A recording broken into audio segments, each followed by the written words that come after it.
we are going to solve few numericals, the remaining numericals related to the bearing capacity of the foundation. I hope that you can see the screen. Is it clear? Yes, sir. Okay, that's great. Now, please kindly note down these information that a load P is applied here. A load P is applied, and that is 2,500 kilonewton, and the moment which is applied onto this foundation, that's 600 kilonewton meter.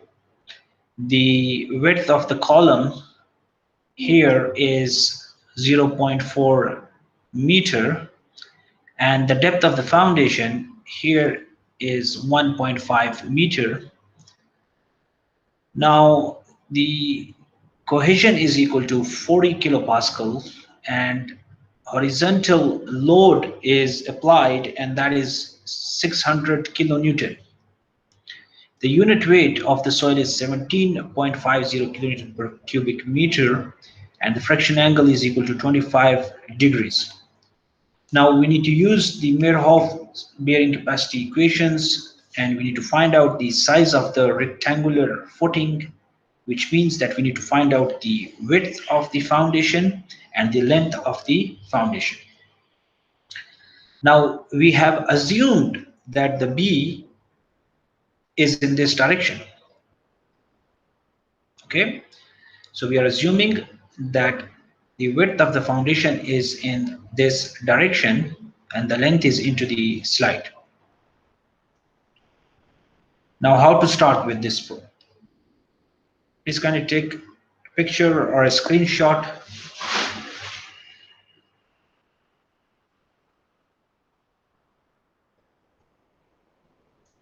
Okay, Wasim कैसे start करेंगे?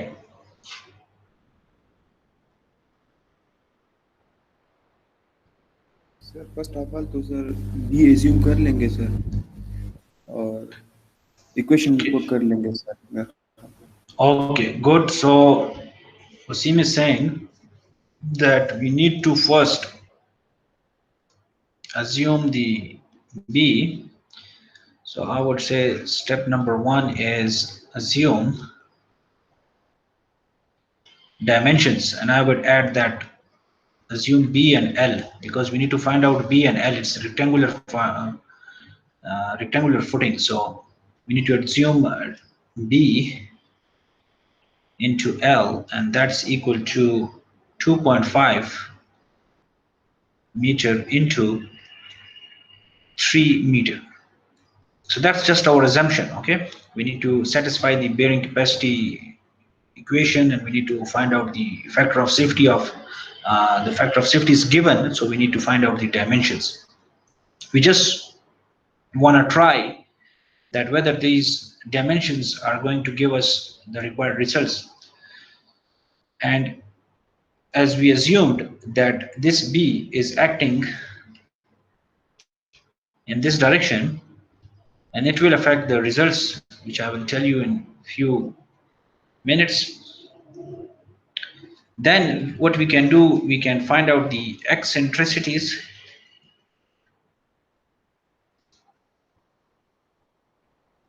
Okay, EB, and that would be equal to the moments divided by the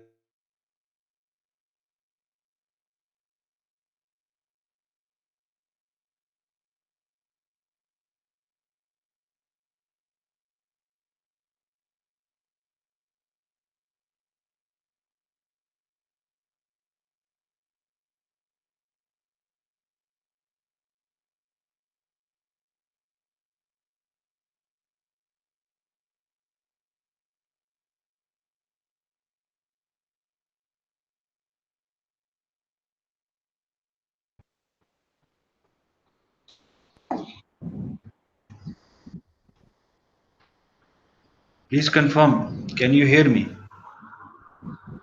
yes sir now here you sir. पहले sir आप वो कहते sir आपकी आवाज गायब हो गई थी. वो कॉल आ रही थी, क्या करें उसमें. ठीक है, प्रॉब्लम की समझ आई है आप लोगों को?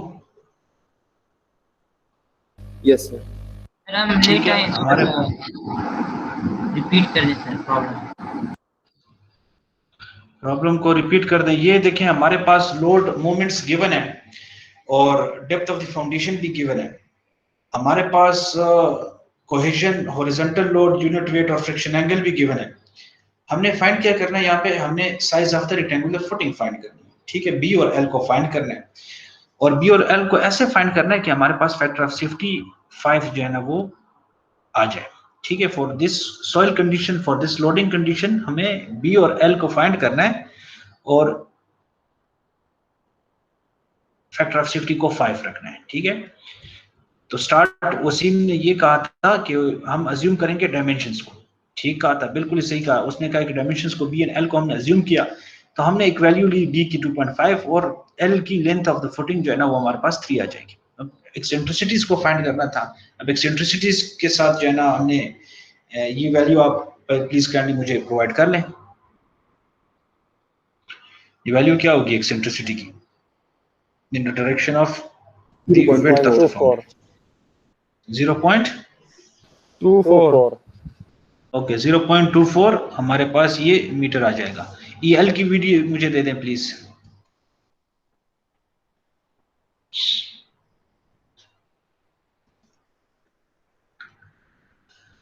सर मूवमेंट था सर एमएल की साइड पर नहीं था, क्वेश्चन में ठीक है, 0 है। ठीक है, सही है, ये सही है। ओके, फिर हमें मुझे इफेक्टिव डायमेंशंस आपने देनी है। इफेक्टिव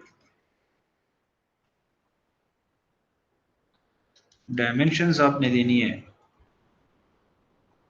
बी प्राइम क्या हो जाएगा? Please give me the value of 2.02। okay 2 EB, and that would be 2.02 meter. Okay, and how about the L prime? Sir वो वही होगा sir 3। Okay, that would be 3 meter. Good. Now what's the next step? Okay, we need to apply that check as well, that B prime is less than L prime. Is it okay? So we'll say that's okay. Now we will use the Meyerhof bearing capacity equation, and we will find out for phi is equal to 25 degrees what are the bearing capacity factors NQ. So please kindly give me the NQ, NC, and N gamma values. Okay, I need 3 values here for the bearing capacity equation.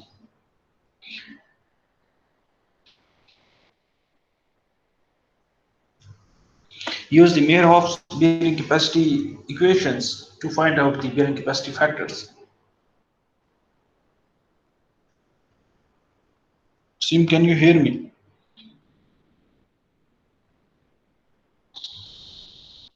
Yes, sir. Okay, good. Now please give me those values. Sir NQ 10.66। NQ is 10.66. Okay. So 10.66. Good.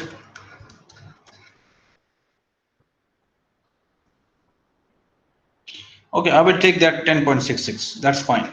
That's reasonable. How about the NC?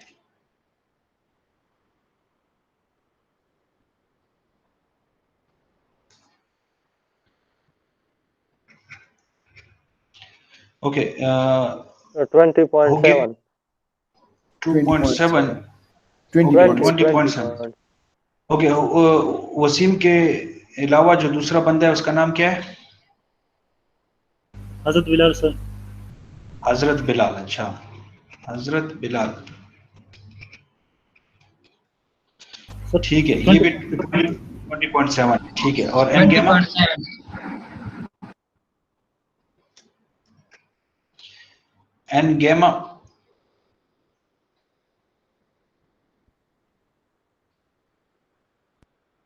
6.76. 6.76. Okay.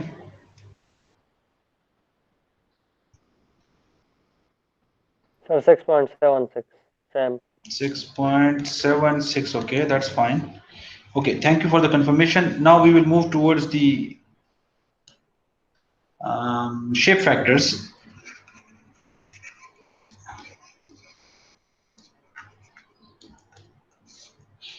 Now for shape factors, we need the Kp.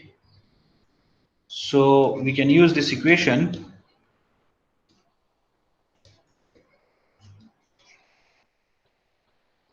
And we will get the reading of Kp 2.46.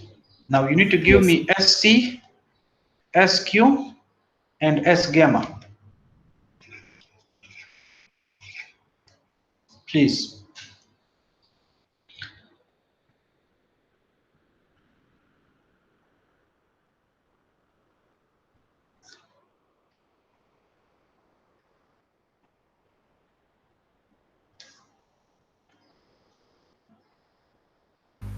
Sir, 1.33. 1.33. Okay, 1.33. 1.3. Good. Okay, 1.33. And I would take that as 1.3. How about SQ?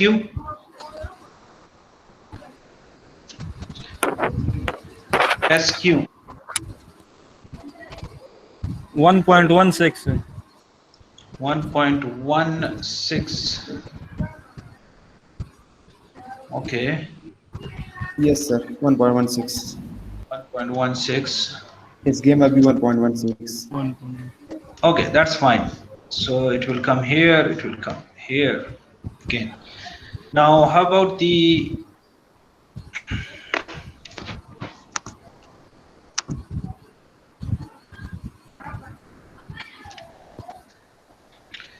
depth factors? Now we need to find out the depth factors.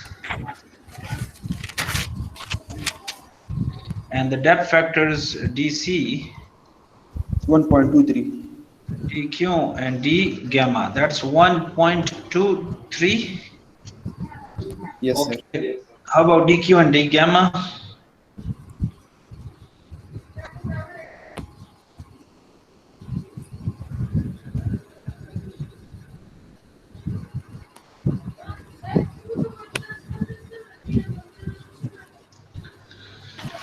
One point one one. 1.23. Okay, good. Sorry. 1.11. 1.11. Good. और D gamma भी same है, sir. Okay, that's fine. Now we will go for the inclination factors.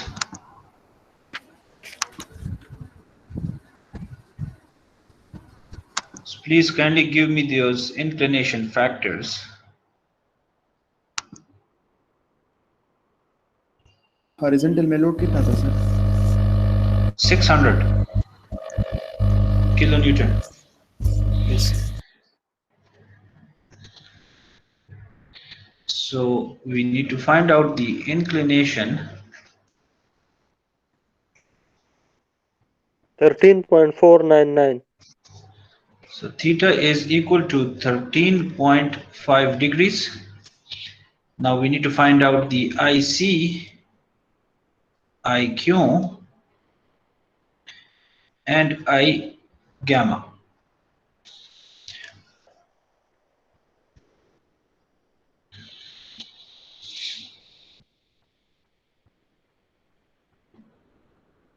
Or IQ 0.85.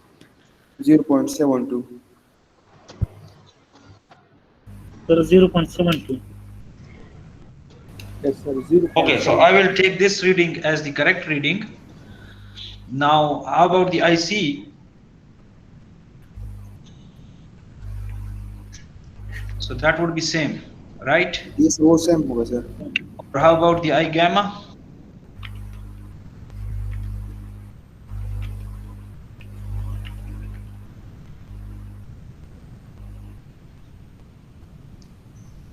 Zero 0.21. 0.21.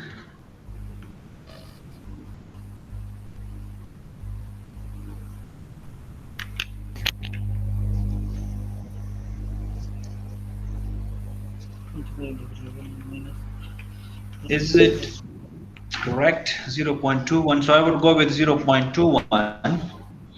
Now, once we got this, now we need to use Meyerhof bearing capacity equation to find out the Q ultimate. Just to give you an idea that from where we started, so we started from this one. These are the bearing capacity factors: 10.66, 20.7, 6.76, and then we will go for the shape factors: 1.33, 1.16, and 1.16. And now we got the depth factors: 1.23, 1.11, and 1.11. Then we will use the inclination factors IC, IQ, and I gamma. Depth factor Okay. Okay, depth factors, you need 1.23, 1.11, and 1.11. Now, the inclination factors IC, IQ, I gamma, it will be 0.72, 0.72, and 0.21. We need to find out the Q ultimate. Please kindly give me the 3 readings for Q ultimate.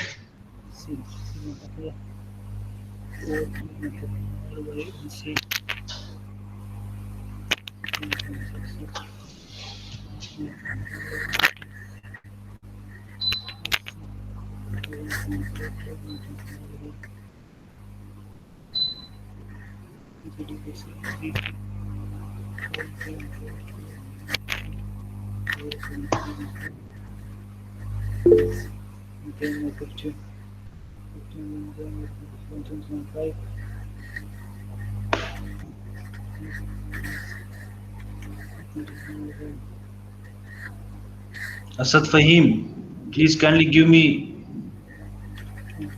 the reading.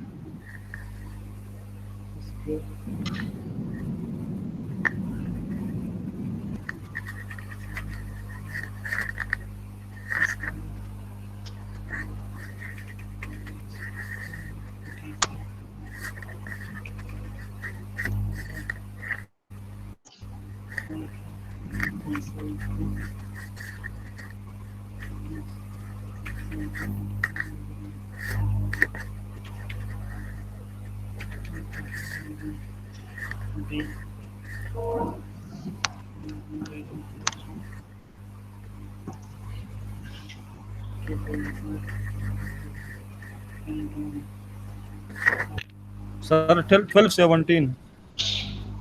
1217, Muhammad Anas. Yes, sir. 1217. Okay.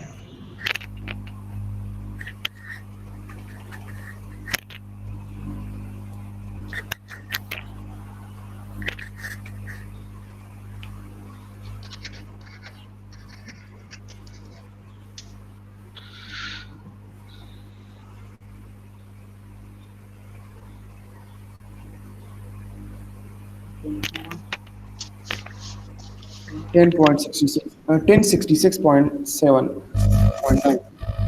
1066.9. 1045.6.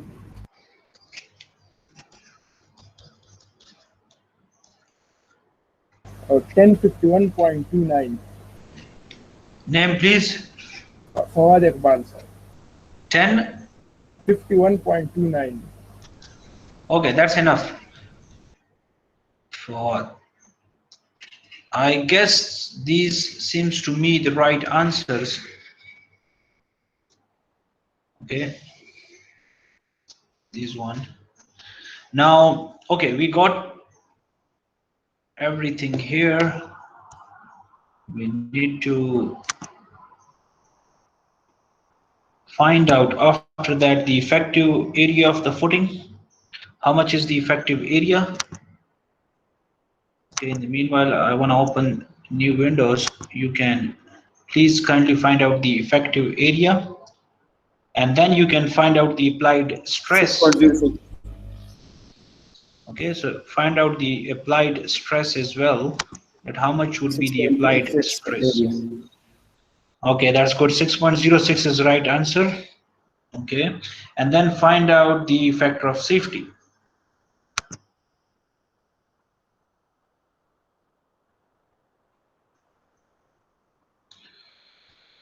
Okay, this one is here.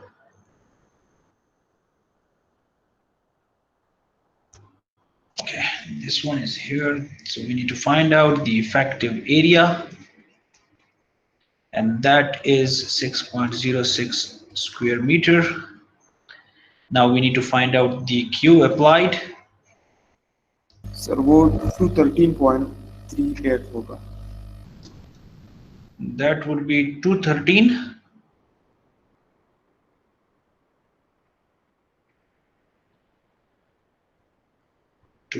That would be a little bit. This is Sir, maybe 213. 412, sir. 412. 412. sorry. This is the, yeah, 412. Yes. 412.5. yeah, now it's okay. I don't need to calculate then, because 2500 divided by 6.04 will give us the 4. Okay, this is 210. 412.5 kilopascal. Now, if you want to find out the factor of safety, that would be Q applied. Agree? And is will come 3.1. Sorry, this No, is 3. 2.58. 2.58. Factor of safety. Yes, sir. Q ultimate divided by. Okay, with me I have the 3.1. So, anyways, we can take that as it is, no problem. Okay, so now, or even you can take 2.5 as well. Now, how we are going to do? Definitely 2.5 is also less than 5, and 3.1 is also less than 5. What we need to do now? We wanted factor of safety equal to 5, but we got very important point. Okay, very important point from the exam point of view, from the assignments point of view, from the quizzes point of view, and from the understanding point of view. Factor of safety is equal to 5, but we got, let's suppose, 3.1, or I would say 2.5 based upon the calculations. So a lesser value. Okay, so 3.1 is less than 5. What we need to do now? We need to find out B and L, if you remember. Yes, sir. उसको थोड़ा सा बढ़ा देंगे, sir. Now that is one way to increase the larger dimensions, but there is an easy approach there, and that approach is B prime and L prime, I would say previous, is equal to the B prime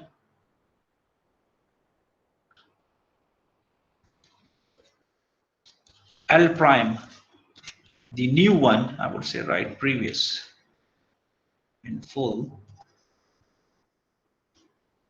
And we need to find out the ratio, and the ratio would be 2.02 divided by, for example, 3, and that ratio is equal to 0.673. Agree? Now we got the ratio here, so we can find out the new dimensions from that ratio. For example, the B prime divided by L prime is equal to 0.673, and we can call that as equation number 1, and that's the previous one, I would call that, and B prime divided by L prime. Okay, now in order to get this, we need to find out the area. For example, the Q ultimate, I would say the value which I got here is 1217 or 1070, whatever the value you got there. So this is the Q ultimate which we got from our problem. Now, what is the Q safe for that? So Q safe would be Q ultimate divided by the factor of safety, and that would be equal to 255 kilopascal. Agree? Because we are given with the factor of safety of the 5. Now we will find out the A prime, which will be B prime into L prime, and we can also find out by the vertical load divided by the Q safe.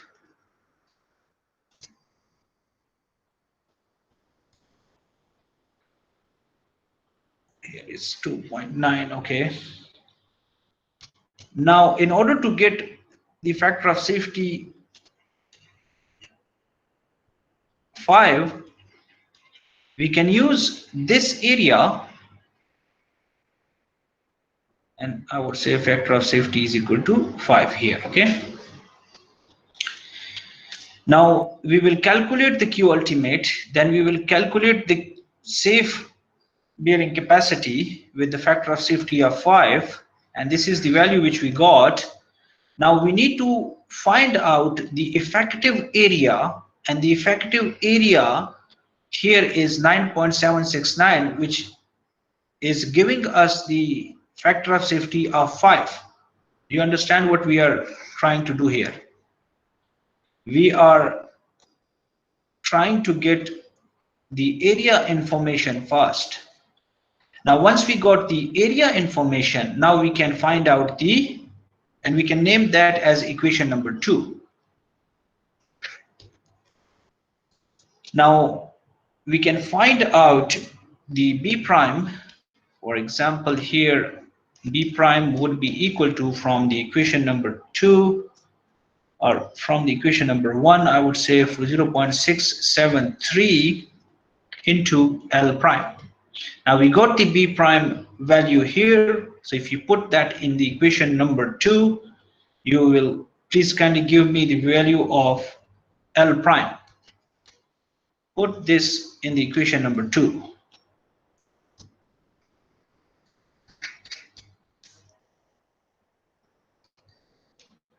Okay, so this is the equation number 1 and this is the equation number 2. समझ आ रही है कि नहीं आ रही? सबसे पहले हम कहते हैं कि ये देखिए हमारे पास B prime divide by L prime का एक रेशियो आ जाएगा, ठीक है, ये हमारे पास रेशियो है। अगर हम इस रेशियो के साथ B प्राइम और L प्राइम को इंक्रीज करेंगे तो उससे हमारे पास बहुत ज्यादा कैलकुलेशन में बचत हो सकती है, टाइम सेविंग्स जो है ना हमारे पास हो सकती है। तो हम कहते हैं कि B prime divide by L prime जो है ना, ये हमारे पास एक एरिया है ये, ठीक है, और इसको हमने कैसे कैलकुलेट किया? इसको हमने इनडायरेक्टली Q अल्टीमेट जो कि हमारे पास प्रीवियस डायमेंशन से आया था, तो हमारे पास फॉर एग्जांपल 1280 आया था या हमारे पास 1070 आया था, जो भी हमारे पास Q अल्टीमेट आ जाता है, फिर हम उससे Q सेफ फाइंड करते हैं जो सेफ बियरिंग कैपेसिटी है, और उसके लिए हम फैक्टर ऑफ सेफ्टी 5 इस्तेमाल किया। फिर उसके लिए हमने एरिया को फाइंड करना है कि ये वर्टिकल लोड इस Q सेफ पे लगेगा, तो ये हमारे पास एक एरिया आ जाएगा, और ये एरिया के लिए जो है ना ये हमारे पास एक दूसरी इक्वेशन इस्तेमाल होती है। तो अगर हम B प्राइम को यहां से लें कि B prime for example B prime is equal to L prime into 0.673, और इसको हम इस इक्वेशन में डाल दें, ये जो इक्वेशन नंबर 2 है, तो इससे हमारे पास L प्राइम की वैल्यू आ जाएगी। अब L प्राइम क्या होगी हमारे पास? 3.8 सर। 2.8. श्योर है? Yes sir. मेरे पास तो कुछ और आ रही है सर 4.2 मेरे पास आ रहा है सर, वो दूसरी कलेक्शन में मामले की। अच्छा ठीक है, सही है, सही है, सही कह रहे हैं आप, सही कह रहे हैं, बिल्कुल सही है। 3 हमारे पास 8 मीटर आ रही है, बिल्कुल सही है। और हमारे पास B प्राइम कितना आ रहा है? अब B प्राइम निकालें। 2.5। ओके 2.57 है, मैं इसको 6 ले लेता हूं क्योंकि मेरे पास यहाँ पे 2.56 है।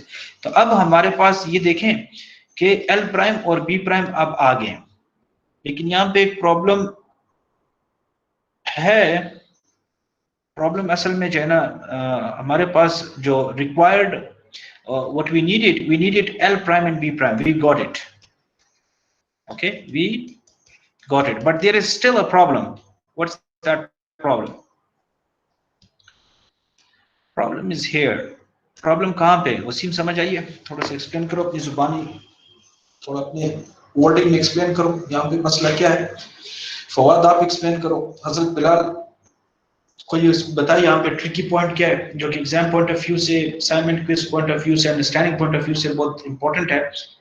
तो इसलिए मैं चाह रहा हूँ कि इसको आप अपने ही अल्फाजों में जो है ना एक्सप्लेन करें।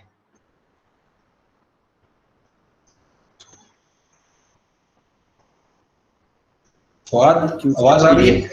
क्यूसेप के लिए है ये सर। क्या लिया है? ये हमने क्यूसेप के लिए एरिया फाइंड किया सर, कि अल्टीमेट के लिए नहीं किए सर। क्यूसेफ के लिए हमने क्यों फाइंड किया है? सर मैं इसमें नहीं समझे, क्यूसेप के लिए एरिया हो गया सर। तो यहाँ पे देखे ना, तो ये हमें प्रॉब्लम कहाँ पे आ रही थी? प्रॉब्लम यहाँ पे आ रही थी ना। क्यूसेफ के लिए इसलिए कि जो हमारी फैक्टर ऑफ सेफ्टी है वो कम आ रही है, जो डिजायर्ड फैक्टर ऑफ सेफ्टी जो प्रॉब्लम में गिवन है। ठीक है, यहाँ पे इसको देखें, यहाँ पे भी मैं आपको दिखा देता हूँ ताकि आपको समझ आ जाए थोड़ा बहुत। ठीक है, ये देखें हमारे पास हो क्या रहा था, यहाँ पे हमारे पास क्या आ रही है, देखें हमारे पास फैक्टर ऑफ सेफ्टी कम आ रही है ना। प्रॉब्लम यहाँ पे क्रिएट हुआ है, ये हमारे पास एक प्रॉब्लम क्रिएट हुआ है कि हमारे पास फैक्टर ऑफ सेफ्टी कम आई है। अब जो हमने क्यू अल्टीमेट निकाला है, ये हमारे पास क्यू अल्टीमेट है, ये हमारे पास क्यू अल्टीमेट है। फिर हमने उससे क्यू सेफ निकाला और क्यू सेफ के लिए हमने फैक्टर ऑफ सेफ्टी क्या इस्तेमाल की? 5 इस्तेमाल की। ठीक है, अब हमारे पास क्यू सेफ आ गया जो कि हमें क्या देता है? फैक्टर जो कि हमारे पास factor of safety, the value of factor of safety which we used here is 5. Now we will find out the area corresponding to the factor of safety taken as 5, but there is still a problem. Okay, we can easily find out by taking a ratio, and we will discuss that in the coming part B. I would call that as part B because it's almost same. So then we find out the effective dimensions of the L and B. Okay, and that's it. But still there is a problem. And what's that problem? Problem क्या है? ठीक है, हमने QS find किया, जो safe find किया, क्योंकि अभी हमें एरिया चाहिए था कि वो एरिया मिले जो हमें फैक्टर ऑफ सेफ्टी 5 दे सके। और ये समझ अब नहीं सीन क्लियर हुआ? अच्छा, लेकिन यहाँ पे फिर भी अब एक प्रॉब्लम है ना। वो प्रॉब्लम क्या है? एक दिखाई नहीं देता सर, कंसेप्चुअल पॉइंट है। चलिए मैं आपको बता देता हूं। हमारे पास क्यू अल्टीमेट की एक इक्वेशन है कि नहीं है? यहां पे हमारे पास क्या इस्तेमाल होता है? B prime. ठीक है, यस सर। अब यहाँ पे हमने ये तो फाइंड कर दिया, यहां से हमारे पास लेट्स सपोज 1280 kPa जो भी रीडिंग्स आ गई, कैलकुलेशन एरर को हम अवॉइड कर देते हैं। ठीक है, हमारे पास जब ये रीडिंग आ गई, इसकी बेसिस पे हमने क्यू सेफ फाइंड किया, और वो जो क्यू सेफ था वो हमारे पास जो है ना बेस्ड अपॉन ये 1280 divided by the factor of safety, और ये जो फैक्टर ऑफ सेफ्टी है ये कितनी दी हमने? 5 ली। ठीक है, तो ये हमारे पास 255.9 किलो पास्कल आ गया। फिर हमने एरिया जो है ना लिया और वो कुछ 9.79 मीटर स्क्वायर आ गया। प्रॉब्लम ये है कि ये जो बी प्राइम था, ये बी प्राइम कितना था? 2.02 चलें मैं कहूंगा कि इसको, हाँ 2.02, यू आर राइट, 2.02 हमारे पास इसको मैं थोड़ा क्लियरली लिखना चाह रहा हूं। ठीक है, 2.02 हमारे पास था, लेकिन हम क्या कर रहे हैं? हम फैक्टर ऑफ सेफ्टी 5 ले रहे हैं, तो ये एग्जैक्टली इक्वल नहीं आएगा, अप्रोक्सीमेटली हमारे पास 5 के करीब आएगा। आइए समझ के नहीं आई, क्योंकि हमने जो Q अल्टीमेट ली है वो फॉर द डायमेंशन ऑफ 2.02 ली है।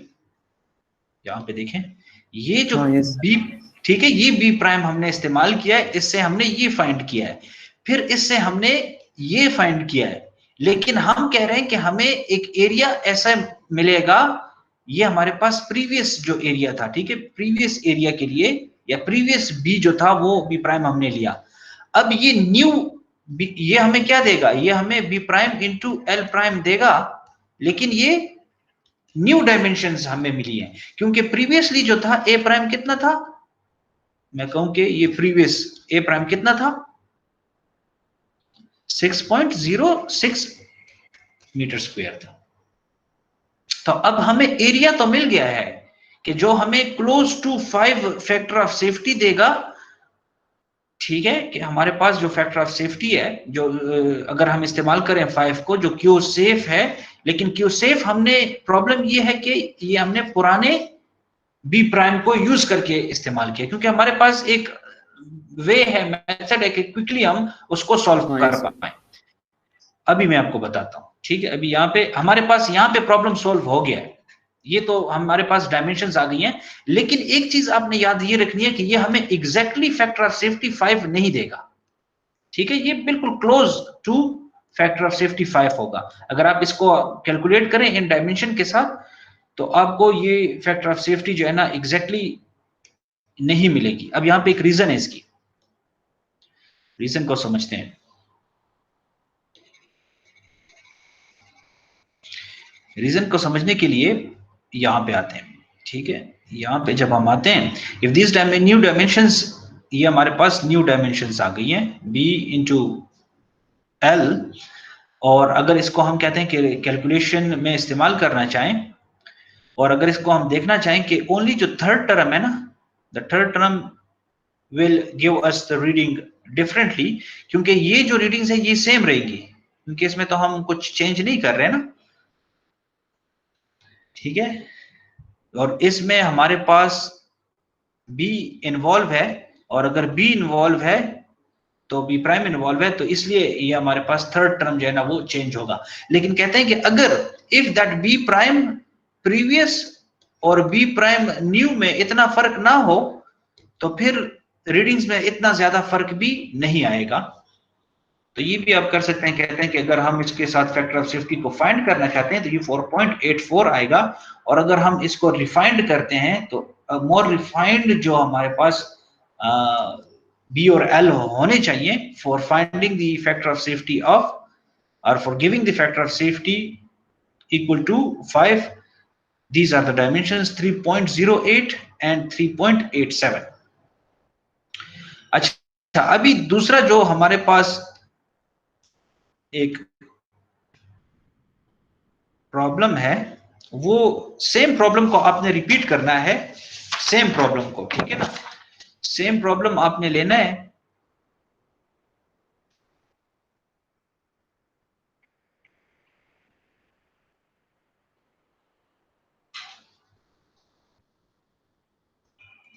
ये प्रॉब्लम आपने नोट कर लिया है ना, आपके पास मूवमेंट्स भी हैं और आपके पास डेप्थ भी सेम है, ठीक है, वही डेप्थ ऑफ द फुटिंग।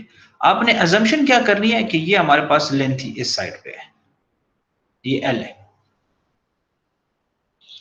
और बाकी जो इंफॉर्मेशन है C की वो 40 किलो पास्कल है, और H की हमारे पास 600 किलो न्यूटन है, गैमा हमारे पास कितना है 17.5, बल्कि इस तरह कर लेते हैं कि अगर हमारे पास वो वाली मौजूद है तो अच्छी बात है। ये इसको आप अज्यूम करें, अभी आपने क्या अज्यूम करना है, इसको आपने अज्यूम करना है कि ये लेंथ ऑफ द फाउंडेशन है। आ गई समझ के नहीं? ये हमारे पास क्या है? हाँ जी, सर क्वेश्चन तो सेम नहीं है सर, फिर अभी आप करें ना, हाँ अभी आप करें D by L और करें, थोड़ा सा आपको पता चलेगा। इसको आप L अज्यूम करें कि ये हमारे पास L है, अब होगा क्या कि हमारे पास, अगर आपको याद हो, यहां पे आपने क्या किया था, यहां पे आपने ये ईबी, अब ईबी को 0 करें और ईएल को जो है ना आप फाइंड करें।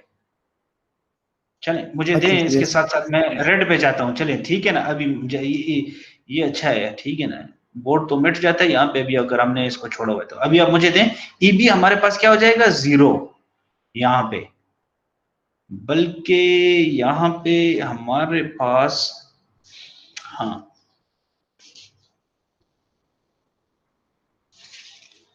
ये ईबी हमारे पास 0 हो जाएगा। तो B इंटू एल, और L जो था वो 3 मीटर अब ये है, ठीक है। उसी प्रॉब्लम को हमने रिपीट किया है, B इंटू एल, उसी अजम्पशन है, ठीक है, B इंटू एल, तो अजम्पशन वही है हमारी, 2.5 इंटू 3 है, तो ये हमारे पास 3 हो जाएगा। yes sir, वही अजम्पशन हम उसी प्रॉब्लम के साथ स्टार्ट ले रहे हैं, ठीक है ना। तो ये हमारे पास L इस डायरेक्शन में और B जो है ना वो इंटरनल डायरेक्शन में, तो हमारे पास EL क्या जाएगा, अब इसकी कुछ वैल्यू आनी चाहिए।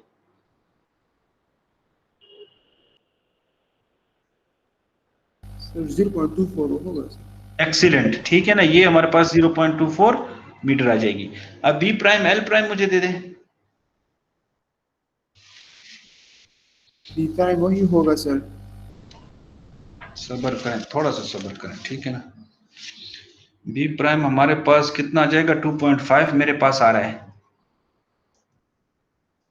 सेम है, आप सही है इस, सर।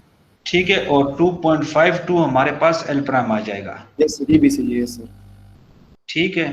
फवाद समझ आ रही है कि नहीं आ रही? यस सर, क्लियर है सर। ओके, अब ये हमारे पास आ जाएगा। तो हमारे पास बाकी जो फैक्टर्स हैं वो क्या हैं,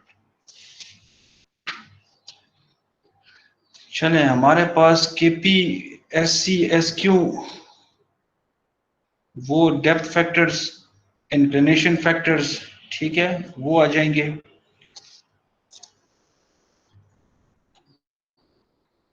जल्दी से कैलकुलेट करके दे दें।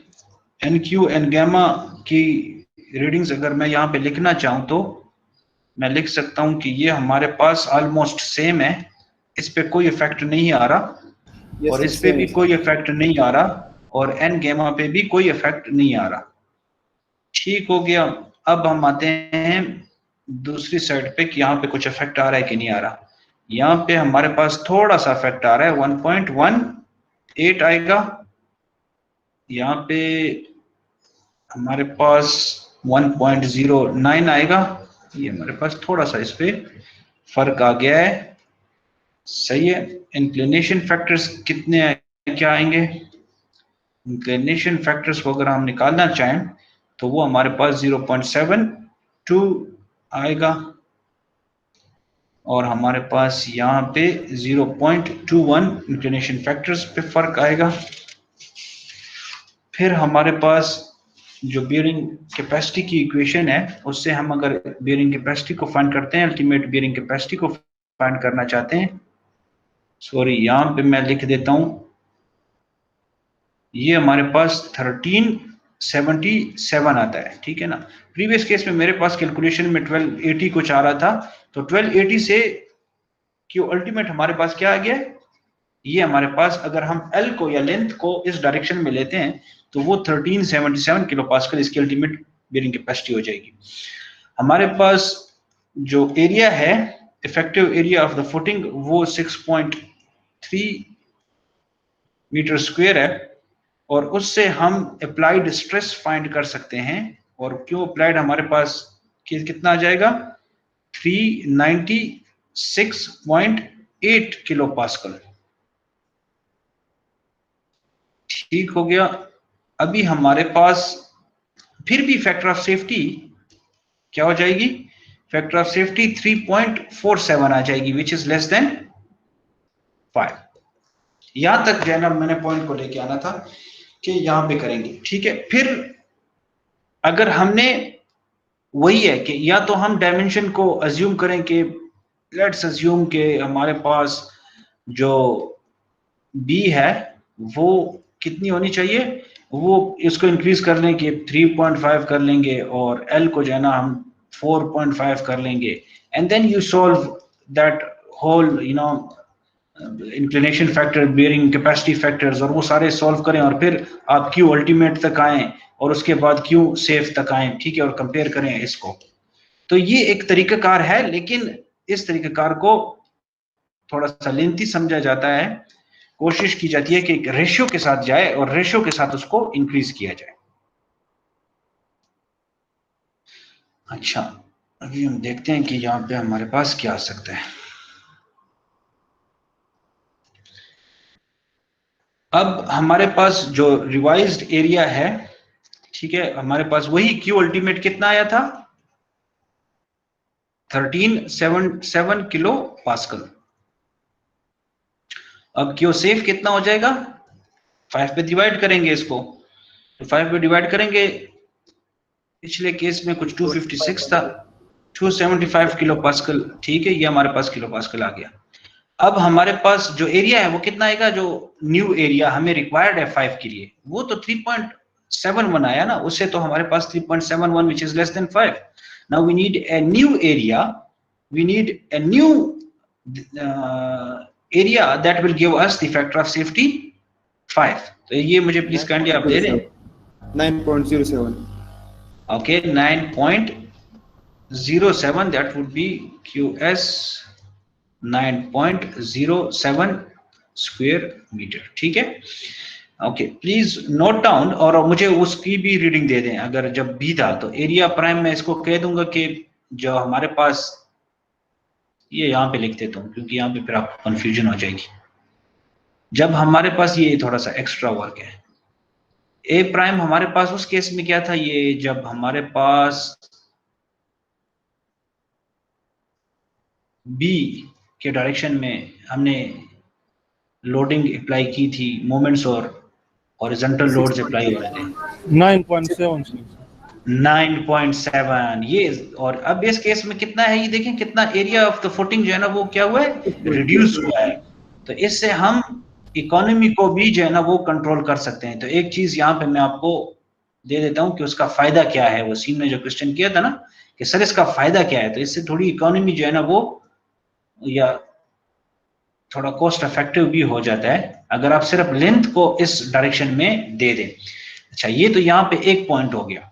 अभी हम आते हैं हमारा जो यहाँ पे रेशियो है वो हमने फाइंड करनी है, B prime divided by L prime जो हमारे पास प्रीवियस का है, वो B prime divided by L prime जो हमारे पास न्यू का है, वो उसकी जो रेशियो है वो हमारे पास 0.992 होनी चाहिए। फिर वो अगर उसके साथ इक्वेशन नंबर 1 और इक्वेशन नंबर 2 लिख के,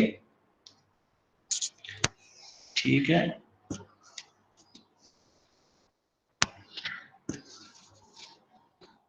अब मैं मिटाता जाऊंगा क्योंकि काफी ज्यादा हो गया। तो बी हमारे पास कितना आ जाएगा, बी हमारे पास, बल्कि बी प्राइम हमारे पास कितना आ जाएगा, 3.02 सर। ठीक है, 3 मीटर आ जाएगा। और हमारे पास एल प्राइम कितना आ जाएगा, बल्कि 3.02 ये वाला आ जाएगा, 24 मीटर, ठीक है। अब हमारे पास बी कितना आ जाएगा और एल कितना आ जाएगा,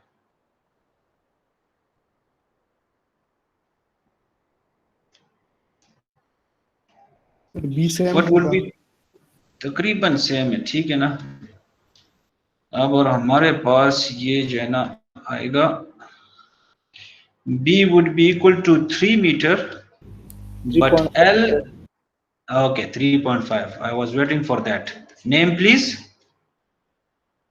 Hazrat Bilal sir. HB, okay, I would call that Hazrat Bilal. Okay, thank you Hazrat Bilal.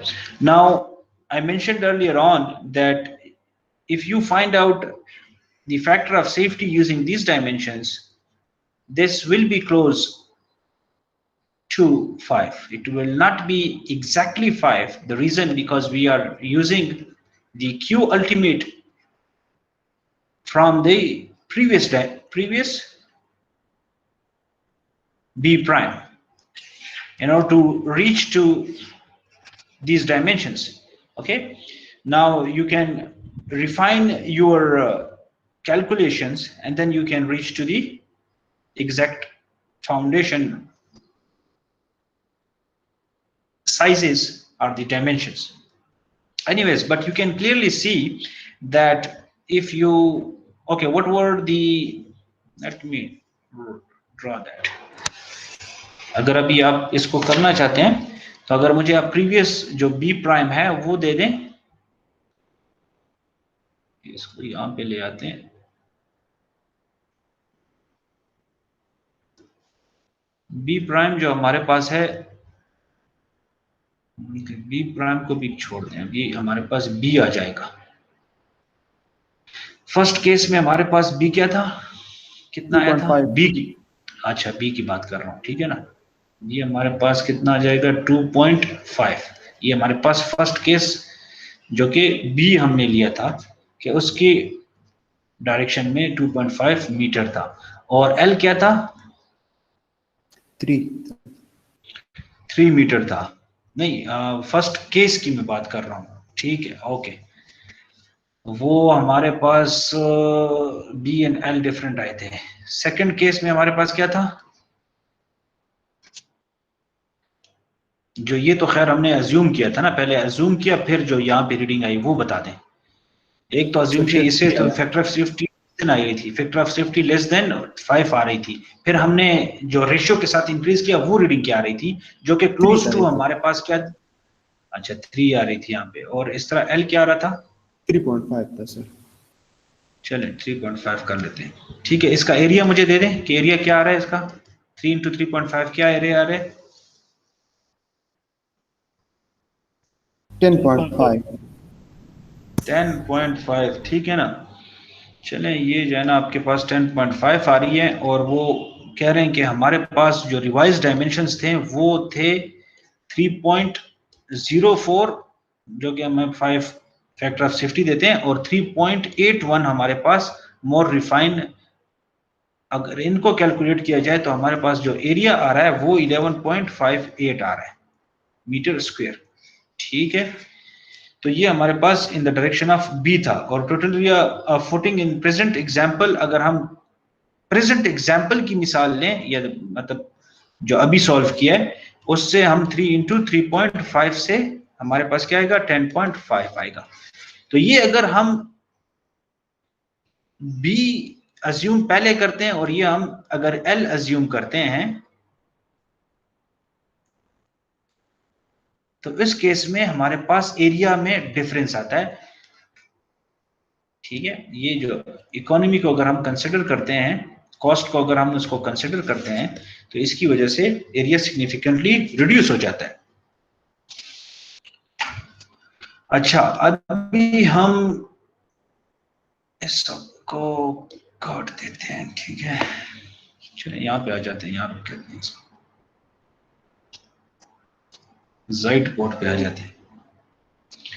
अभी एक दूसरा हमारे पास एक प्रॉब्लम है कि एक स्ट्रिप फुटिंग है, यहाँ पे आ जाते हैं। स्ट्रिप फुटिंग में हमारे पास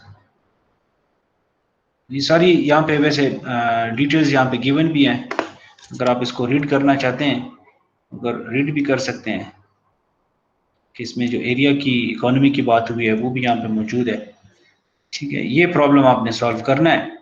A strip footing will be constructed on a non-plastic silty sand deposit that has the shear strength properties C prime हमारे पास, और फी प्राइम कितना है, नजर आ रहा है आपको? यस सर, ठीक है। हमारे पास ये हमारे पास shear strength पैरामीटर्स हैं। Ground water table is located 1.2 meter below the ground surface, ठीक है। हमारे पास एक स्ट्रिप फुटिंग है, अगर मैं मिसाल लेना चाहते हैं, ये हमारे पास स्ट्रिप फुटिंग है, और ground water table is located 1.2 metre below the ground surface. अच्छा, ये 1.2 metre below the ground surface, ये हमारे पास ग्राउंड सरफेस है, तो इसके अच्छा डेप्थ कितना है इसका, rate of the soil above below the ground surface, ठीक है, लेकिन हमारे पास ये डेप्थ कितना है, डेप्थ ऑफ द फुटिंग कितना है, ये कितना है, ये आप मुझे बताएं कि ये कितना है। Wasim, strip footing will be 2 metre wide and embedded. Okay, ये हमारे पास कितना है, बी 1.2 मीटर है। 1.2 अच्छा, ये कितना है, ये हमारे पास 0 पॉइंट एम्बेडेड है, ठीक है ना। क्वेश्चन को समझना भी जो है ना जरूरी होता है। Below the ground surface and embedded 0.6 metre below the ground surface, ठीक है, ये हमारे पास। और ग्राउंड वाटर टेबल कितना है, ग्राउंड वाटर टेबल जो है ना वो यहाँ पे है और वो 1.2 मीटर है। Agree. Now using factor of safety 3 against shear failure of the soil, determine the safe bearing pressure. Now Q safe जो है ना आपने find करना है and the maximum concentric load the strip footing can support for the non-plastic silty sand. So P safe आपने find करना है और Q safe आपने find करना है। सबसे पहले आपने करना क्या है कि अपने effect of the water table को कंसिडर करना है, क्योंकि यहाँ पे वाटर टेबल की इंफॉर्मेशन आपको दी गई है। और आपने ये जो हमारे पास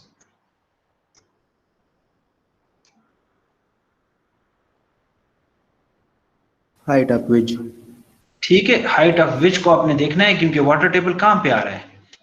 हाइट ऑफ विच आप कैसे फाइंड करेंगे, use this equation. Okay, please try करें इसको कि ये जो कैलकुलेशंस है ये सही है कि गलत है। 1.039 आ रहा है। 1.039, ठीक है, आपके पास 1.039 आ रहा है, सही है।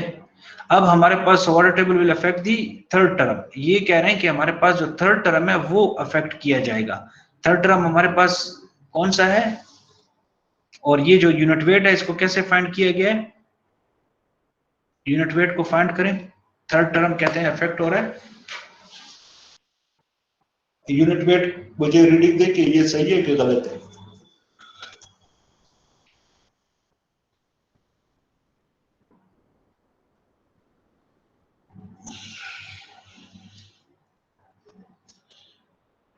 असल में ये नीचे जा रहा है, ठीक है, तो ये यहाँ पे नीचे आ रहा है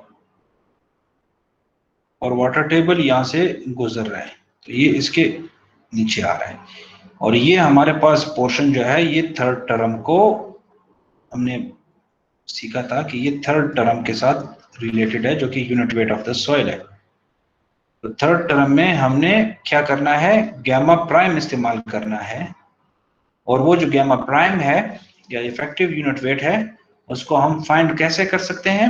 उसके लिए एक इक्वेशन है, अगर आपको याद हो तो, किसी को याद है, gamma saturated minus gamma W, फिर हमारे पास क्या आता है प्लस जी डब्ल्यू या depth of the water table horizontal load, और हमारे पास गैमा माइनस गैमा सबमर्ज हमारे पास आ जाता है, ठीक है ना,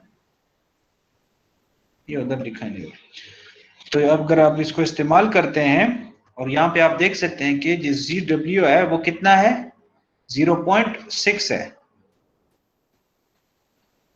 और ये जो H है ये ग्रेटर देन जी डब्ल्यू है, विच मीन्स कि आपका जो वाटर टेबल है वो यहाँ पे लाई कर रहा है। इससे अगर आप फाइंड करते हैं तो गामा प्राइम आपके पास आना चाहिए 15.5 किलो न्यूटन पर क्यूबिक मीटर। अब हमारे पास इफेक्टिव यूनिट वेट आ गया थर्ड टर्म के लिए। इस थर्ड टर्म में आपने ये यूनिट वेट इस्तेमाल करना है, ठीक हो गया। फिर हमारे पास फ्रिक्शन एंगल है, मेरे हाफ बेयरिंग कैपेसिटी के फैक्टर्स हैं, तो वो तो आप मेरे हाफ बेयरिंग कैपेसिटी फैक्टर से की इक्वेशन से आसानी से निकाल सकते हैं। इसी तरह फिर शेप फैक्टर्स हैं, स्ट्रिप फुटिंग है, तो वो हमारे पास क्या हो जाएगा, SCS गैमा हमारे पास 1 हो जाएगा। फिर अगर हमने इसको क्यू अल्टीमेट फाइंड करना है तो 363 किलो पास्कल हमारे पास ये जो रीडिंग है वो आ जाएगी। और इसी से हम क्यू सेफ या सेफ बेयरिंग कैपेसिटी फाइंड कर सकते हैं। और फैक्टर सेफ्टी को कितना लिया गया था, वो 3 लिया गया था, तो 121 किलो पास्कल जो है ना, इसको आप क्या फाइंड कर सकते हैं, आपके पास क्यू सेफ आ जाएगा। अब ने फाइंड करना था पी सेफ, कि पी सेफ जो है ना वो हमारे पास Q safe into B into L, क्योंकि हमारे पास स्ट्रिप फुटिंग है तो L is greater than B, that's why we can take as 1, so 145 kilonewton per meter. अब ये स्ट्रिप फुटिंग इस कंडीशन में इसके लिए जो सेफ लोड है वो कितना है 145 किलोन्यूटन पर मीटर जो है ना वो विद फैक्टर ऑफ सेफ्टी 3 जो है ना वो अप्लाई हो सकता है। आगे ये समझो सिंपल है ना, ये तो Yes, sir, yes, complicated नहीं है। sir. ठीक है, ये गुड। अभी इससे भी सिंपल जो है ना वो एक प्रॉब्लम है, वो ये है,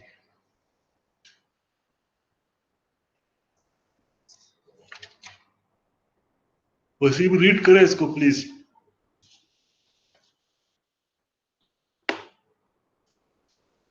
वसीम या Fawad please Yes, can sir. इसको रीड करें। और कुछ रीड करिए। ये लेफ्ट से continued from the previous examples.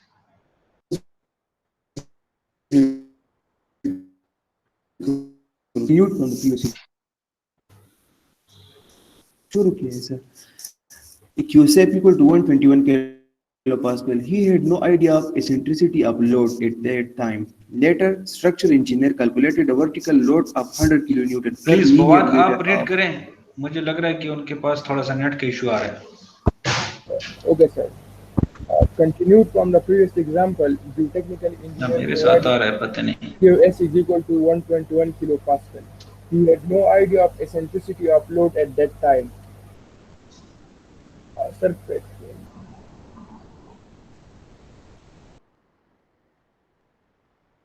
Sir जनावर दिन था सर वहाँ उन्हें खबर ही पड़ी।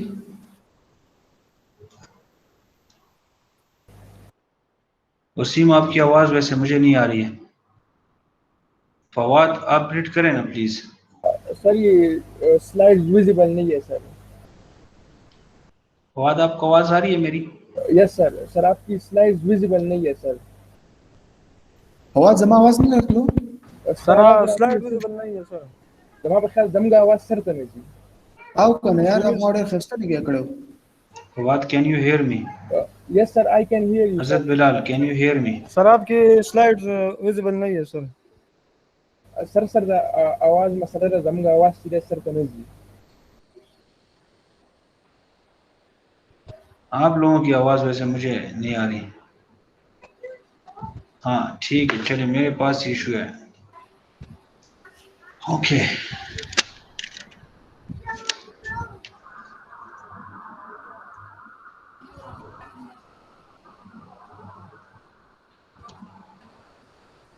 थोड़ा सब्र।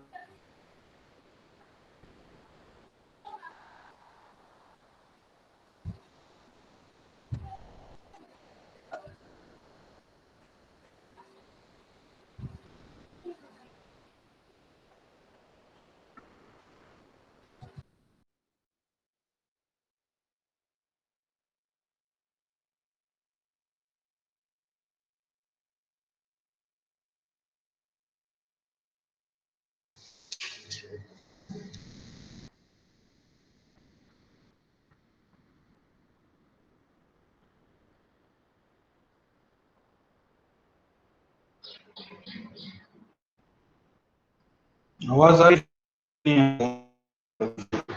यस सर आवाज आ रही है। अच्छा सॉरी फॉर द इंटरप्शन। अभी जो है ना मैं आपको अब इस प्रॉब्लम में आपने रीड कर दिया है, थैंक यू। लेकिन यहाँ पे मैं बताना चाहता हूँ कि जो टेक्निकल इंजीनियर ने क्यों सेफ जो है ना वो फाइंड की है वो कितनी आ गई है 121 kilo pascal.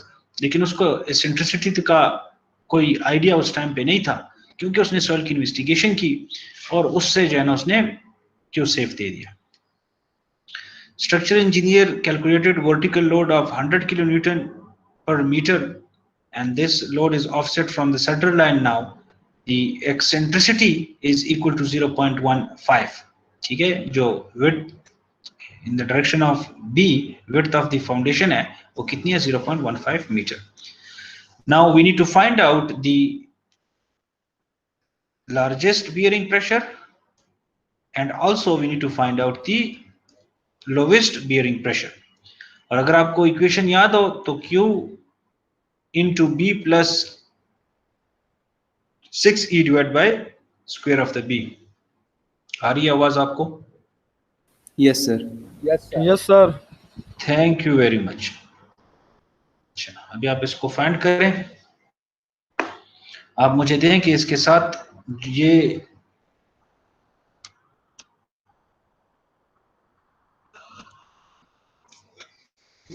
determine the largest bearing pressure Q prime and the least bearing pressure exerted by the eccentrically loaded footing। और फिर आखिर में आपने बताना ये कि is Q prime acceptable from an allowable bearing capacity point of view।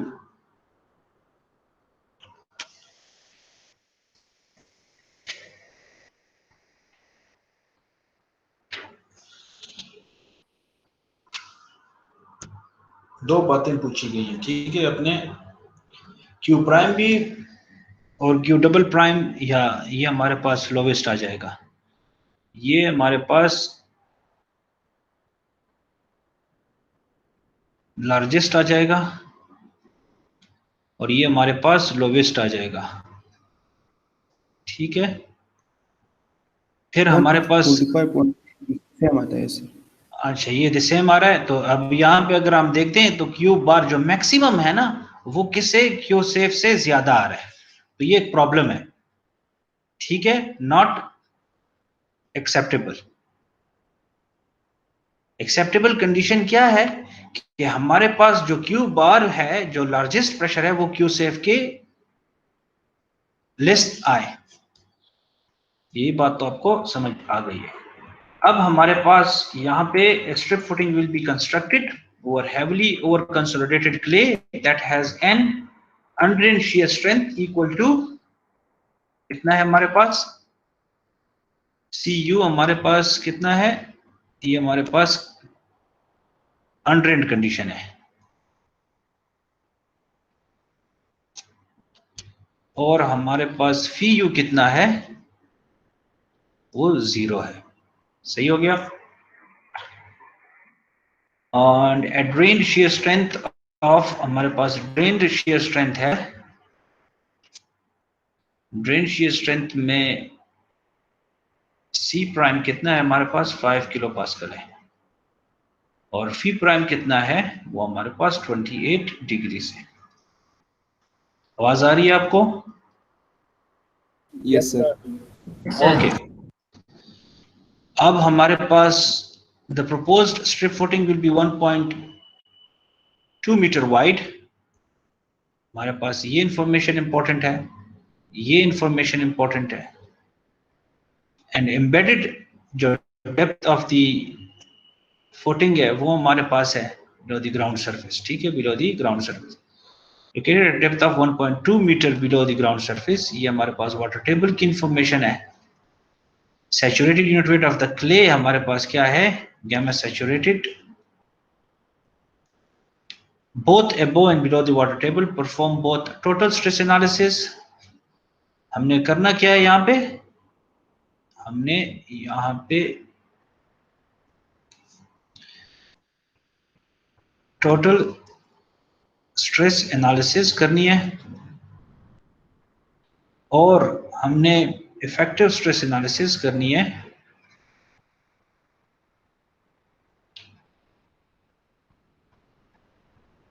ठीक हो गया। लेकिन आपने तिरजागी की इक्वेशन इस्तेमाल करनी है और मेयरहोफ के बेयरिंग कैपेसिटी फैक्टर्स इस्तेमाल करने हैं। स्टार्ट करें प्लीज इसके साथ। आपने ड्रेन्ड एनालिसिस करनी है और अनड्रेन्ड एनालिसिस करनी है। खुद कोशिश करें इसको सॉल्व करने की।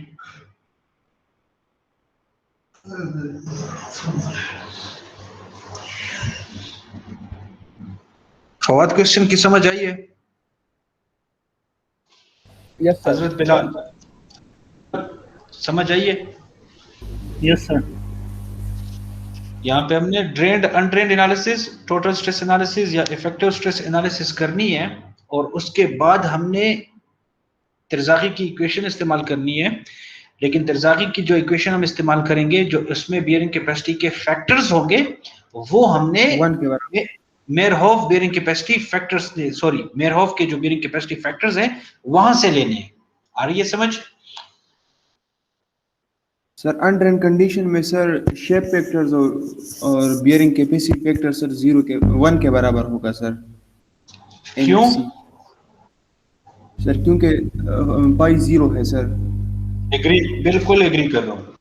NQ 1 के बराबर होगा और NC 5.14 के बराबर होगा और N गैमा 0 के बराबर होगा। Yes sir. ठीक है, ये आप नोट डाउन कर लें। और हमारे पास जो मेयरहोफ के bearing capacity factors for phi is equal to 28 degree है, वो क्या, वो तो आप इक्वेशन से फाइंड कर सकते हैं। अभी आप मुझे बियरिंग कैपेसिटी की जो अल्टीमेट बियरिंग कैपेसिटी की वैल्यूज हैं वो आप मुझे दे दें प्लीज। ठीक है, क्यू अल्टीमेट आपने मुझे प्रोवाइड करना है। यहां से हमने फाइंड क्या करना है, क्यू अल्टीमेट की वैल्यू फॉर अनड्रेन्ड कंडीशन या टोटल स्ट्रेस एनालिसिस, और क्यू अल्टीमेट, चलिए यहाँ पे आ जाते हैं।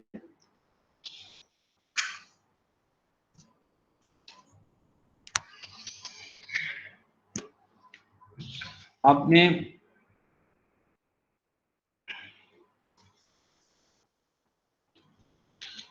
क्यू अल्टीमेट की वैल्यू देनी है अनड्रेन्ड कंडीशन के में या टोटल स्ट्रेस एनालिसिस में, और ड्रेन्ड कंडीशन में या इफेक्टिव स्ट्रेस एनालिसिस के केस में आपने क्यू अल्टीमेट की वैल्यू देनी है। ठीक है, 1 2 3 1 2 3।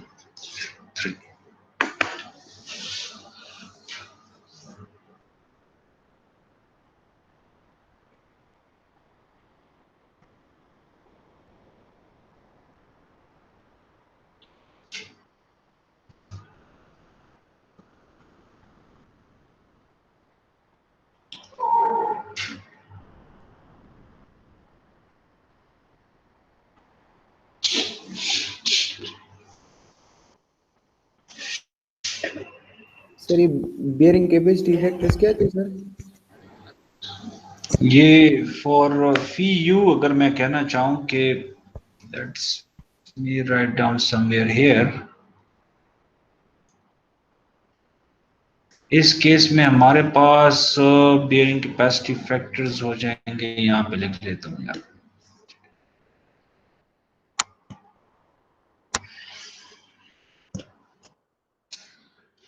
ये हमारे पास जो अनड्रेन्ड केस है,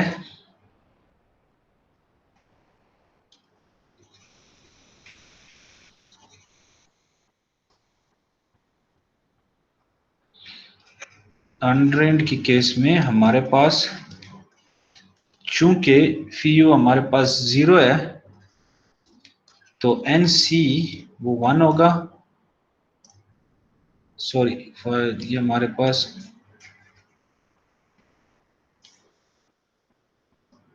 0 होगा।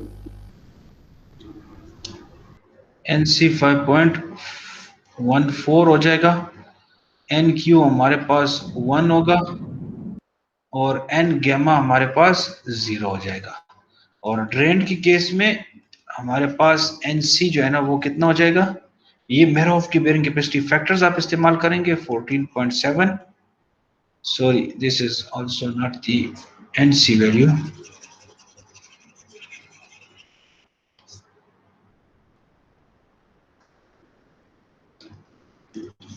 ये हमारे पास आ जाएगा NC 25.8 और NQ हमारे पास क्या आ जाएगा 14.7 और N गैमा हमारे पास क्या आ जाएगा 11.2। ये बियरिंग कैपेसिटी फैक्टर्स आप इस्तेमाल करें। स्ट्रिप फुटिंग के शेप फैक्टर्स तो वैसे भी 1 हो जाएंगे। अच्छा, एक और चीज करें कि वाटर टेबल के इफेक्ट को भी जो है ना वो मद्देनजर रख लें।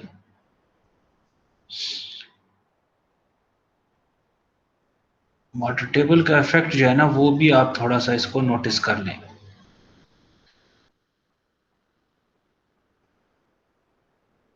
क्योंकि एच हमारे पास कितना है,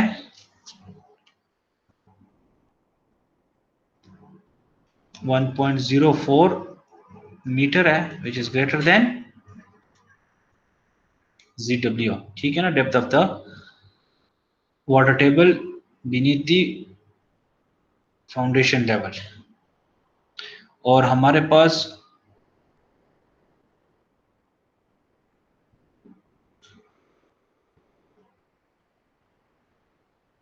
डेप्थ ऑफ द फाउंडेशन कितना है, 0.6 मीटर।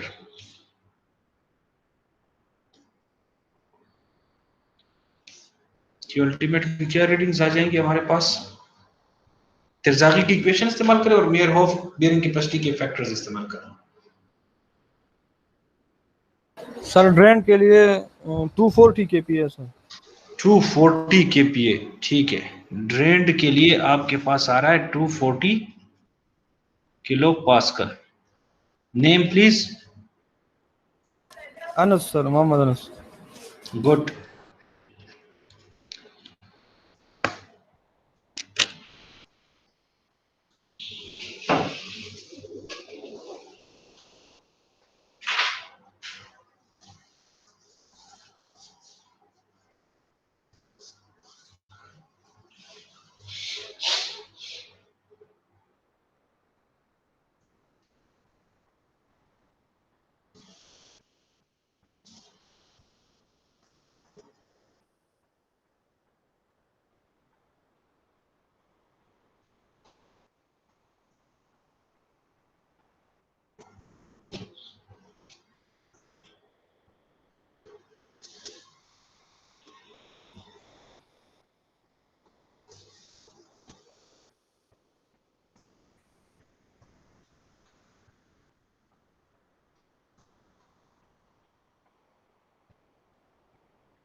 सर अनड्रेन के लिए सर 1000।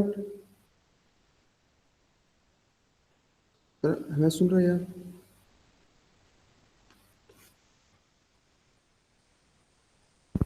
लेकिन वहाँ सुखा हो रही है। जदियावरम आवाज राजीव का। सॉरी अरम, ये फिर दोबारा फोन से जब इंटरनेट कनेक्ट होता है तो ये तो मसला ये होता है कि जब कॉल आती है ना तो फिर नेट जो है ना वो डिस्कनेक्ट हो जाता है। अच्छा, आपके पास कौन सी रीडिंग आ रही है? सर मेरे साथ अनड्रेन की आ रही थी 1040.36। 1040 है, ठीक है। और ये हमारे पास वसीम के पास आ रही है सर 1039.82। और ये हमारे पास हजरत बिलाल के पास आ रही है। अनस है सर। ओके, ठीक है, अनस है। हाँ हमारा रूममेट सर जी बदले और क्या सर, मैं मेटा हुआ है सर। मैं उसका मार्क्स को बता रहा मिला भी का हमारा खनुश मिला भी देने, ठीक है। बाकी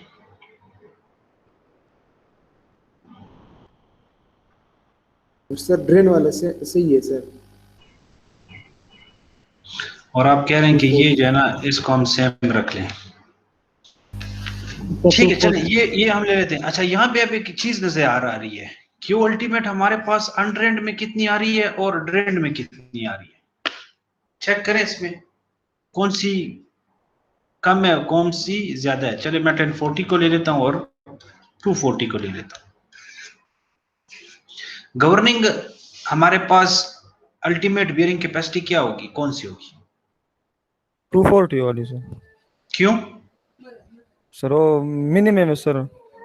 अच्छा, जो मिनिमम है या लोवेस्ट हमारे पास आ रही है वो हमारे पास governing bearing capacity of that soil होगी। और वो अगर आप देखें तो वो हमारे पास ड्रेन्ड कंडीशन में इफेक्टिव स्ट्रेस एनालिसिस में आ रही है। तो इससे हमें क्या पता चलता है कि किस टाइप ऑफ सॉइल है? ये ओवर कंसोलिडेटेड क्ले है, ठीक है, क्योंकि ओवर कंसोलिडेटेड क्ले में हमारे पास ये जो गवर कंडीशन है वो ड्रेन्ड कंडीशन होती है या इफेक्टिव स्ट्रेस की कंडीशन होती है। एनीवे, सो जो लोवेस्ट है वो हमारे पास एक गवर्निंग अल्टीमेट बियरिंग कैपेसिटी होगी, और वो इस केस में हमारे पास अनड्रेन्ड कंडीशन नहीं, ड्रेन कंडीशन है, सॉरी। अच्छा, अभी हमारे पास अटेंडेंस ले लेते हैं। आप इस तरह करें कि पी काइंडली आप जो है ना चैट बॉक्स में पी स्लाइड विजिबल नहीं, अच्छा स्लाइड आपको विजिबल नहीं है फवाद? नहीं सर, अब विजिबल है सर। ओके ओके, वो तो खैर आप kindly write down P and your class number, and then we will solve another problem, the last problem, which is related to our chapter number 2.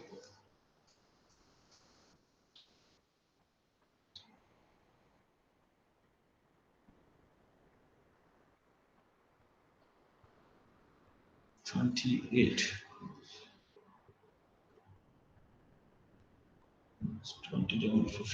you. Okay, so if that's done, then we will again move towards our last problem.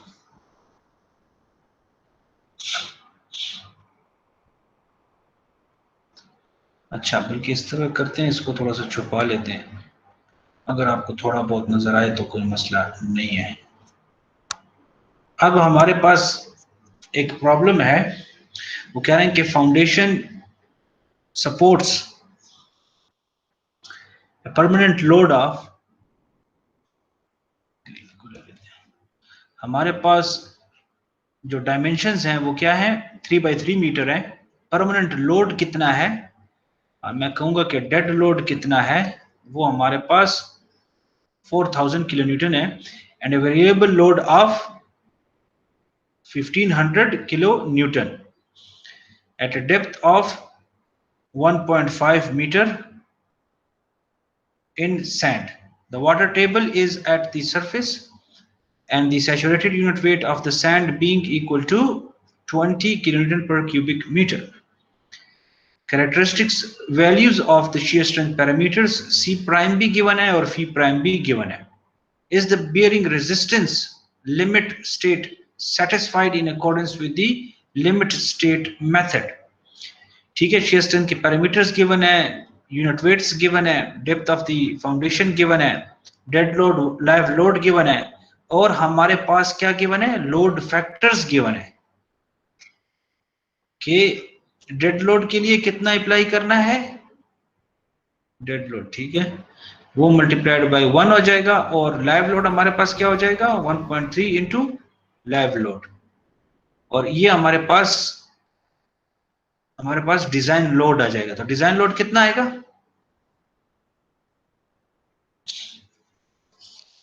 बताएं थोड़ा सा, हमारे पास design load कितना आएगा, 5950। अच्छा, तो design load, ठीक है, डिजाइन लोड जो है ना हमारे पास कितना आ रहा है, ये VD हमारे पास आएगा 5950 किलो न्यूटन। ये तो ठीक हो गया। अब हमारे पास डिजाइन बियरिंग रेजिस्टेंस जो है, जो कि RD है, वो कैसे फाइंड करेंगे,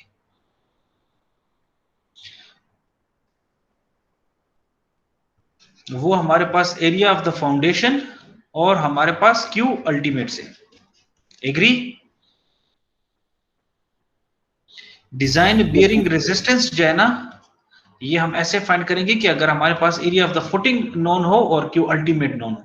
अब हमने क्या फाइंड करना है, Q अल्टीमेट फाइंड करना है, लेकिन Q अल्टीमेट के लिए हमने फाइंड करने से पहले वाटर टेबल की इंफॉर्मेशन को नोट डाउन करना है। वाटर टेबल की इंफॉर्मेशन क्या है कि एट द सरफेस है, एट सरफेस है, तो गैमा प्राइम हमने इस्तेमाल करना है, तो गैमा प्राइम हमारे पास क्या हो जाएगा, 20 माइनस 9.81 वो हमारे पास क्या आ जाएगा 10.2 किलो न्यूटन पर क्यूबिक मीटर। ठीक हो गया।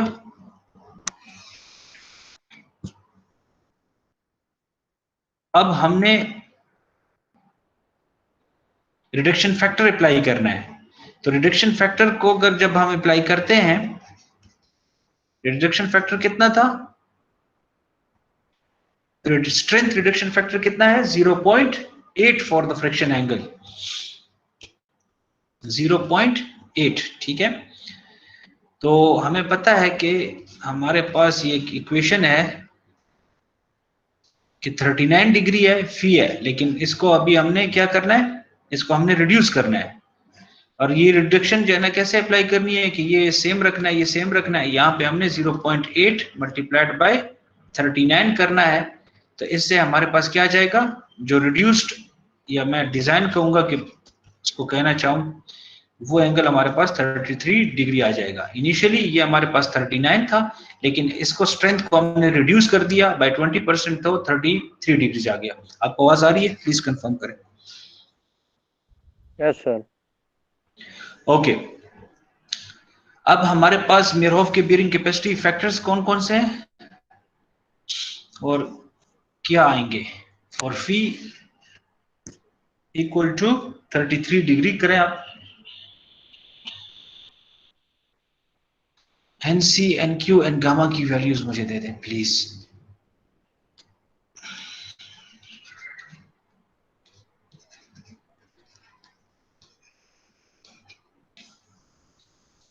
सी ये तो हमारे पास 0 हो जाएगा।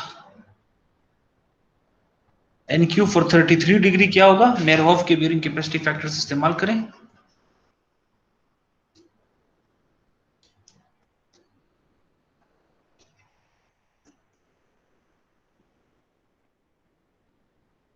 एन क्यू इनक्यू 26। ये हमारे पास 26 आ जाएगा। और एन गामा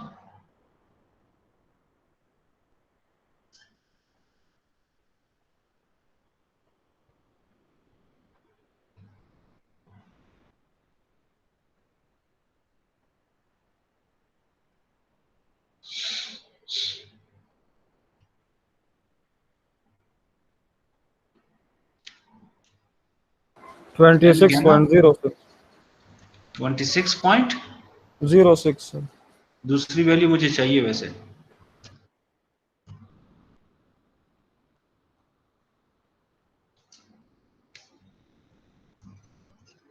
एन गामा की बता दें।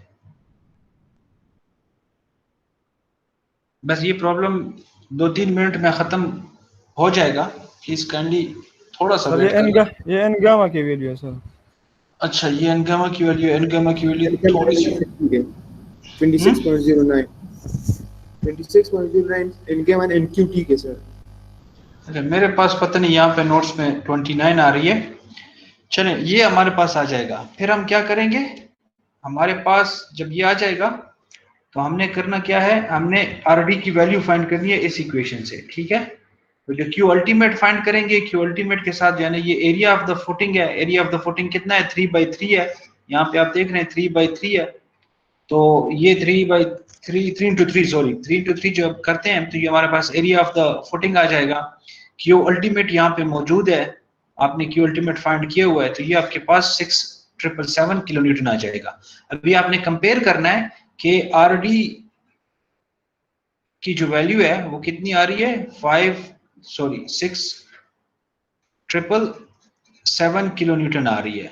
और हमारे पास वीडी जो है वो कितना है, जो कि डिजाइन लोड है हमारे पास, वो 59, उसमें अपने फैक्टर्स भी मल्टीप्लाई किए हुए हैं। यहाँ पे इसमें आपने स्ट्रेंथ को रिड्यूस किया हुआ है, तो you can clearly see that the RD value or the design bearing resistance value is greater than the design load value, hence therefore the bearing resistance limit state is satisfied. Okay, तो ये bearing resistance जो है limit state, ये load resistance and factor design का एक method है। और ये जो previously हमने जो ये किए हुए हैं, ये allowable stress डिजाइन का जो है ना वो मेथड है, और इसको हम यूजुअली जो कहते हैं वो कहते हैं LRFD, जिसमें इंडिविजुअली लोड्स को फैक्टर्ड के साथ मल्टीप्लाई किया जाता है, या हमारे पास स्ट्रेंथ को रिड्यूस किया जाता है या फैक्टर्स के साथ मल्टीप्लाई किया जाता है, और आपके पास जो है ना वो डिजाइन लोड आते हैं और डिजाइन बियरिंग रेजिस्टेंस आती है. And if you see here, already the ASD method is also included here to find out the ultimate loads there, the ultimate bearing capacity there. But if you see here, RD, the design loads and design bearing resistances are calculated here. However, if you see here, the ultimate bearing capacities are calculated in this case. It's just want to give you an overview that you know how you can do the load resistance and factor design as well. But basically, if you see, lots of problems were related to the allowable stress design method.